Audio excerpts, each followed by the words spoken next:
Einstein's mass-energy equivalence formula is a cornerstone of nuclear engineering, particularly when it comes to understanding nuclear reactions. The fundamental particles in nuclear engineering are the electron, proton, neutron, and photon. An atom consists of two main parts, the nucleus and the electrons.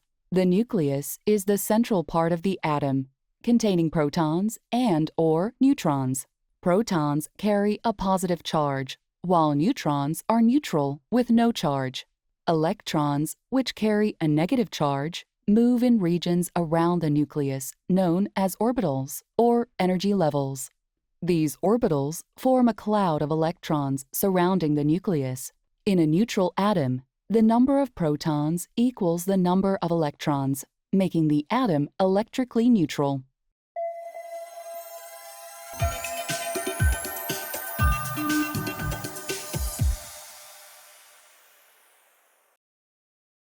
Neutron interaction with matters. Nuclear fission is a reaction in which a heavy nucleus absorbs a neutron and splits into two lighter nuclei with the ejection of several high-velocity neutrons. Fission. Here's a closer look at how nuclear fission works. When uranium absorbs a neutron, it splits into two lighter elements called fission products within approximately 10 to the minus power of 19 seconds.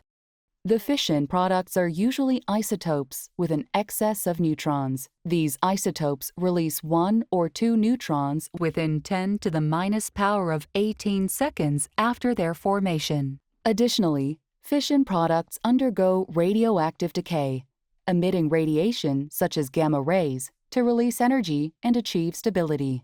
The total energy released per fission is about 200 mega-electron volts. Fissile materials are nuclei that can undergo fission after absorbing a neutron with zero energy. Examples of fissile materials are uranium-233, uranium-235, and plutonium-239. Fissionable but not fissile materials are nuclei that can undergo fission if struck by an energetic neutron, such as uranium-238. Nuclear reaction rate. Since the nuclear fission rate is directly related to the nuclear energy generated in a reactor, it is essential to accurately analyze the fission rate. Suppose that a monoenergetic neutron beam impinges on a thin target of thickness x and area A. Then, the total number of neutrons striking the target per unit second is the number of neutrons existing in the volume of in front of target distance v, and can be calculated as the product of the neutron density and volume. Neutron beam intensity is defined as the number of neutrons striking the target per unit area and unit second. It is calculated as the product of the neutron density and the neutron speed. Neutron flux. Charged particle reactions. Neutron moderation.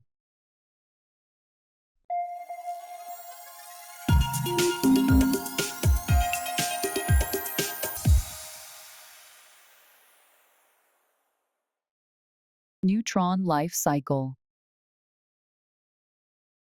In an infinite medium, the neutron life cycle begins with the production of neutrons from a fission reaction. Prompt neutrons and delayed neutrons.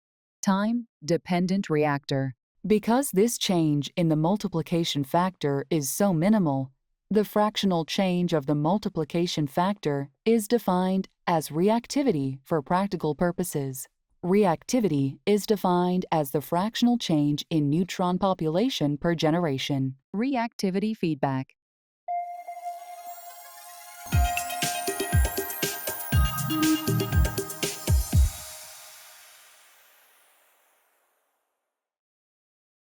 Fission product Potion. Hundreds of different fission products are produced in a nuclear reactor's core, and some of these fission products must be handled specially because of their characteristics to absorb neutrons. Neutron diffusion equation. The example solution of NDE.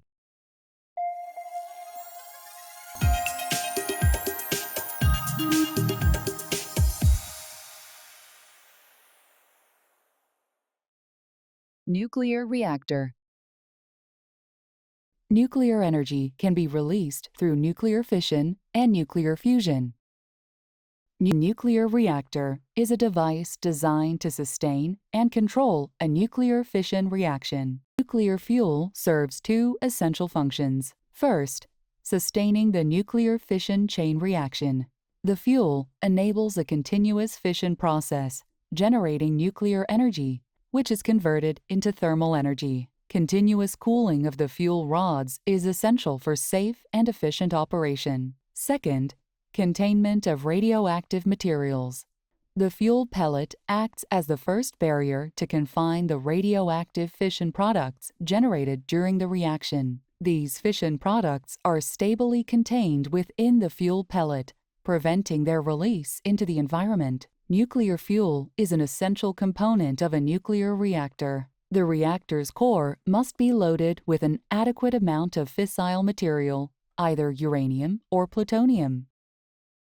In most pressurized water reactors, PWR, and boiling water reactors, BWR, the fuel consists of uranium dioxide, which is fabricated into ceramic pellets. These pellets are encased in protective cladding tubes to form fuel rods. The fuel rods are then grouped together into fuel assemblies, which are loaded into the reactor core. Maintaining nuclear fuel's integrity is crucial for safety, as it ensures radioactive materials remain securely contained. The control absorber is a component designed to regulate the fission rate in the nuclear reactor. Control rods are made of materials that absorb neutrons well, such as cadmium, boron, hafnium, or gadolinium.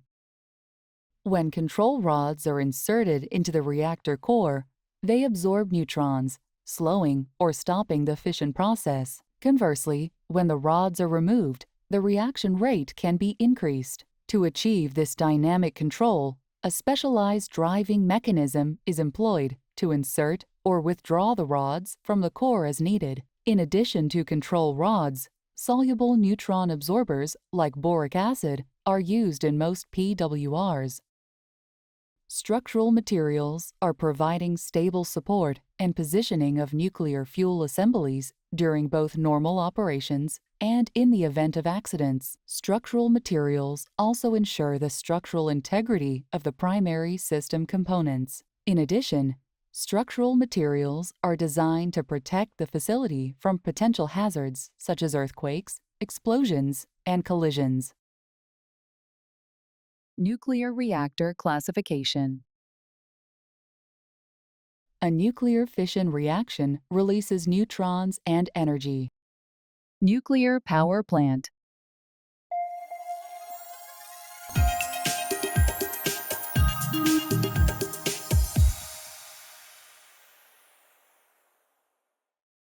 Heat transfer modes. Heat removal from fuel rod.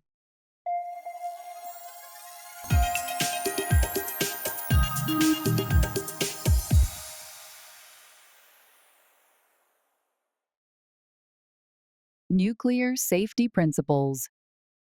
During normal reactor operation, radioactive materials accumulate within the reactor. To protect humans and the environment, appropriate barriers must be maintained between radiation sources and the surrounding environment. The integrity of barriers can fail if reliable cooling systems are not maintained during normal operation. Even after a reactor is shut down, a significant amount of decay heat continues to be generated due to the radioactive decay of fission products. The safety functions of a nuclear reactor can be categorized into three main areas: control the reactor power, cool down the nuclear fuel, and confine radioactive materials within the appropriate barriers. Inherent safety features, like reactivity feedback, provide automatic stability, while control rods and poison materials regulate power and ensure a safe shutdown. Continuous cooling of the fuel rod is essential to prevent overheating, and reliable cooling systems ensure safe operation. Radioactive materials must be contained to prevent environmental release. Multiple barriers, starting with the fuel pellet, ensure containment, but their integrity relies on proper cooling to remain effective. A nuclear power plant has multiple physical barriers. These include fuel pellet, fuel cladding, reactor vessel, containment liner plate, and containment building. Reactor safety systems. A reactor safety system is a set of engineered safety features and operational procedures designed to ensure the safe operation of a nuclear reactor. These systems are preventing accidents, mitigating consequences if an incident occurs, and protecting both personnel and the public from radiation hazards.